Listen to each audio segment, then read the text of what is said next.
Welcome back, guys, to my player ratings video of the game of last night's game between Arsenal and Crystal Palace, in which we were completely schooled again. I have come down a little bit. I have come down. I'm calm now. As in throughout this morning, as in throughout last night, I've been fuming. This season I expected us to improve the levels of this team. I expected the levels of this team to improve. I expected us to play better football. I expected us to create more chances. I expected us to score more goals. And I'm not seeing this season. I mean, we're not playing in Europe this season. We're not playing in Europe this season. We're not playing in Champions League. We're not playing in Europa League and Conference League. We are basically staying at home. We are staying at home. So more time to prepare for games.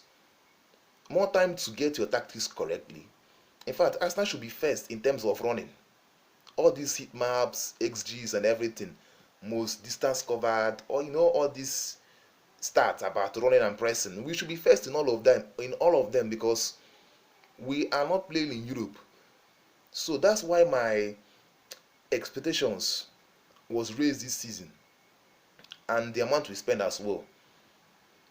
When you look at when Conte came to England, Conte spent 150 million, and he took Chelsea from 10th to 1st because they were not playing in Europe, and they played so much better.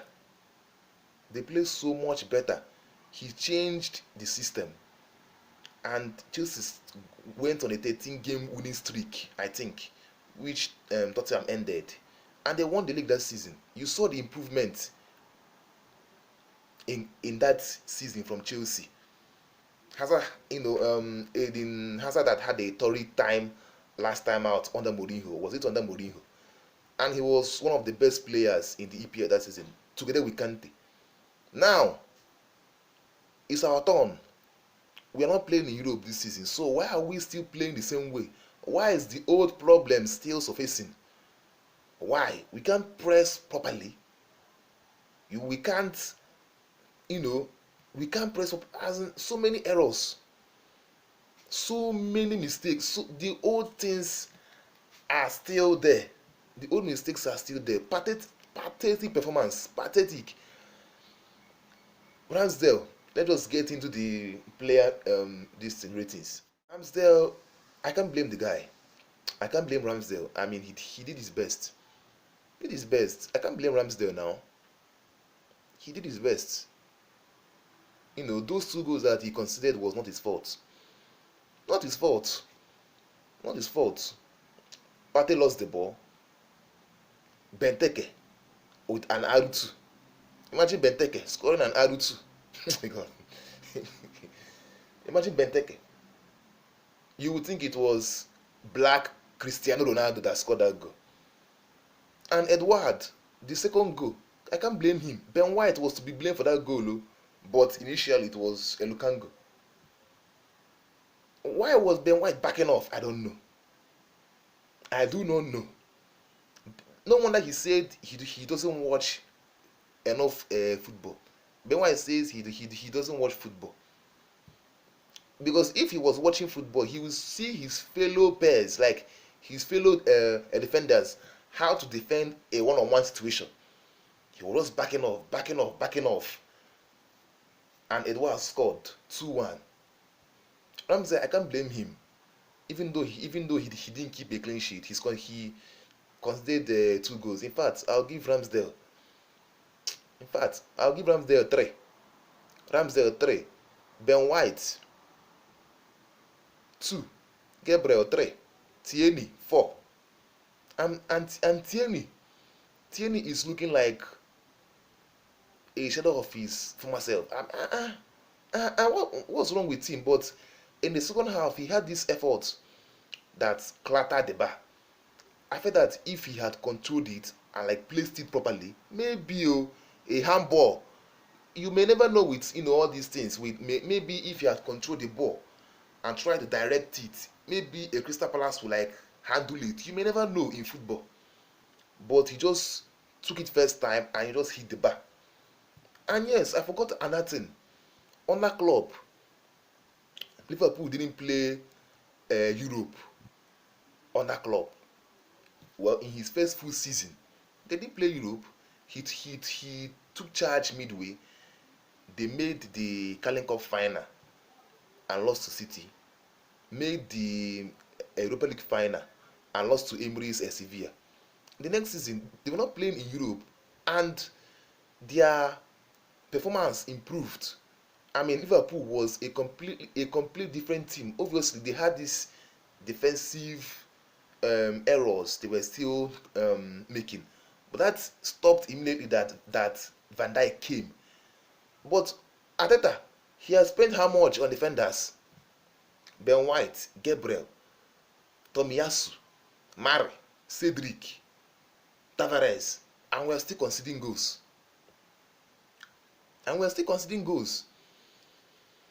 Anyway, back to the player ratings. Tomiyasu was poor. He's not good on the ball. I thought he was an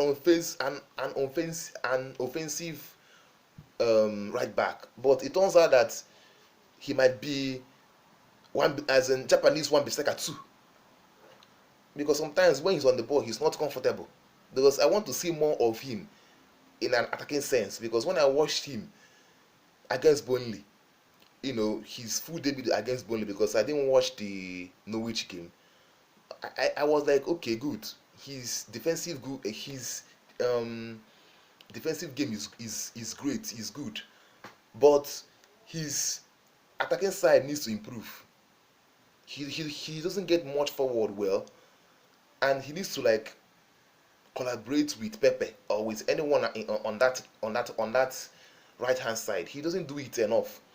Maybe it's instruction from the coach or not. I don't know. Thomas Partey lost the ball that got the goal, but I thought it was a foul because he was kicked. I'll give Partey 5. I think he was good though in the first half. He was average, safe. He was average. I'll give him 5 or 4, safe. Either 4 or 5. But because I'm very angry, I'll give him 4. 4/10 for losing the ball. An experienced player like that, losing the ball. A marquee signing like that, losing the ball. 4 for Partey. Odegaard 0. Odegaard 0/10. 0. 0 against Brighton, 0 against Crystal Palace, 0. That, I mean, when you look at the guy here, when you look at the guy, I was like telling the people, I was not convinced of him when he came on loan. I felt like we needed a player that can dribble, and no wonder Real Madrid didn't even give him a shirt. Man, they didn't even give him a shirt, didn't even give him a shirt to fight with. He was not even considered as part of their plans. We need to stop buying players from Real Madrid, like I said in my previous video. We need to stop buying players from them. Enough is enough. Ozgozie is I mean, enough is enough. He was poor, very poor, very very poor, and he was supposed to be our creative outlet. He was supposed to be our creative talent. In the first half, he was poor. Maybe you can say that was not his position, but in the first half, he was dropping deep to collect the ball. In the second half, he was played higher up the pitch, and it was still the same thing. He was struggling with the physicalities. Milivojevic, Makata, who again? Gallagher. Gallagher, and that Gallagher guy is a good player. I don't know his level yet, but he's a very good player. I'm so annoyed. Some players, they just continue to let you down time and time again. They continue to let you down for nothing. Odegaard 0/10, and he needs to be benched. Odegaard shouldn't start against Aston Villa. He shouldn't start against Aston Villa. He shouldn't. Bench him. And we need to play a different system against Aston Villa, because God Almighty, if we play this the way we played against Aston Villa, and I think that Aston Villa will finish against Crystal Palace. They have two good strikers in Ings and Watkins. And if we present them with any kind of chance, they will bury us. Last season, they destroyed us 3-0. Grealish was on a solo mission. This season with Watkins and Ings. Anyway, till Thursday when I do the preview video. Wait again. Odegaard 0/10, of course. Saka 0/10. 0/10. I don't care. 0. Obviously, he got that injury, but in the 45 minutes that he played, he was poor. Misplaced passes. He's not, obviously he's no game changers, and right now he has broken into the Arsenal team. Much is expected from him. Much is expected from Saka, because he's wearing the number 7 shirt, but maybe we are expecting too much from him. Maybe he needs somebody to look up to. Maybe he's not receiving more help. Maybe he's still tired from the Euro hangover or something, because sometimes he was poor. Misplaced passes, God, very poor. Emil Smith Rowe had some life in him, but just like Saka, there comes a time when your experienced players needs to be counted. Maybe in the next 5 to 6 years, they will mature. But right now, they're not. There are some games they will not step up. There are some games where you need your big players with experience to carry you through. And Emil Smith Rowe is not that player. Saka is not that player. For Emil Smith Rowe, so 4. Pepe. Pepe was involved in our 2 goals, though. But the guy is a very first. He's a bipolar player. Off and on, off and on, off and on, off and on, off and on, off and on player. Highly consistent. I will move Pepe this summer. If anybody is giving us 30 million for him, besides he's still 26 years. If anybody is giving us 30 million, just get him out. Start afresh. We can't keep waiting for him to explode. We can't keep waiting for him to explode, even if it's a bomb. We can't keep waiting for him. He has had enough time to stamp his authority in this team. Enough time to stamp his authority in this team, and he can't. For Pepe, 4. Or should I even give him 4 self? In fact, 3. Because I'm so vexed. 3/10 for Pepe. Oba was fired up when the game started, and the thousands say that he has scored 8 Monday goals. 8 Monday goals, I think. So he lost playing on Mondays.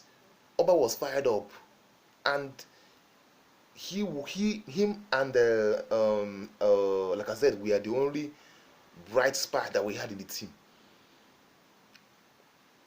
Him and Lacazette, they were good. They were excellent. He was tracking. He was doing. I'm telling you the truth. We have failed Oba as a player. Arsenal Football Club have failed Oba as a player. We have failed him. No Champions League. Even Lacazette, we have failed these 2 players. We have failed them, both of them, as a football club. How can you have a player like Oba and Lacazette, and are you not even playing in a Champions League self, or even Conference League? Very poor. As for Oba, he worked. He in the first half he was our best player. He was the only one that carried the threat in attack. So for Oba, I'll give him a 6. To the substitute, Lacazette came on, changed the game for us. Was fired up and got the goal he deserved. Fired up. He was linking well with Oba. Against Aston Villa, we need to play a 3 at the back system. We need to play 3 at the back against Aston Villa. play three at the back, play Tierney as a left-sided centre back, and play that guy, that new boy, Tavares, as a left wing back. For me, because we can't afford to lose or draw points more against Aston Villa. We need to beat them. So like I said, he was our best player, and he needed only 27 minutes or less or more to stamp his authority in the game. Like, we need to play Oba and Laka together. Play two of them together. And I don't say play Oba on the wing. Don't play Oba on the wing. Play Laka and Oba together. And then if you can feed the chances to them, you have your Partey, your Lukaku, they can feed the balls to them, and your Emil Smith-Rowe to give them the ball. They create the magic in the team. Who else came in? Martinelli came in. I can't rate a player that just came out almost didn't even have 10 minutes to impress. And Martinelli, imagine Arteta was so desperate to get the results that he threw in a player that he hasn't played in 5 games. Signs of desperation from Arteta. Martinelli has not played in 5 games, so 5 games. In the last 5 EPL games, Martinelli has been benched, and he just threw him to come and do magic. Signs of desperation. I mean, he can't coach attacking football. I've said it time and time again. He can't coach attacking football. It's now a common knowledge. So for Martinelli, I can't rate him. Who else came in? Lukaku lost the ball. Lukaku. So for Lukaku, he has to grow up fast. This is the Premier League where you can be punished. For Lukaku, I'll give Lukaku a 2. He was poor, but I'll give Lukaku a 3. When he came on, he was trying to make things happen as well, and I saw his quotes after the game. Good, we have realized that you made a mistake. Now on Friday against Aston Villa, we're expecting you to deliver something good against Villa. For Mikel Arteta, he's getting a 0. 0/10 for Mikel Arteta. And whatever he's trying to do, 0/10. First 10 minutes was good, but what happened after that? One of the most insipid, unmotivating football I've ever seen in a long time from Arsenal. Just poor. Anyway, that's it from me. Please don't forget to subscribe to my YouTube channel. Please subscribe to my YouTube channel. And on Thursday, I'll be dropping the video of the game against Aston Villa. That game is it's like a final to us, but we shall see what happens. Please don't forget to like, share, subscribe, and comment. And thank you all. See you next time.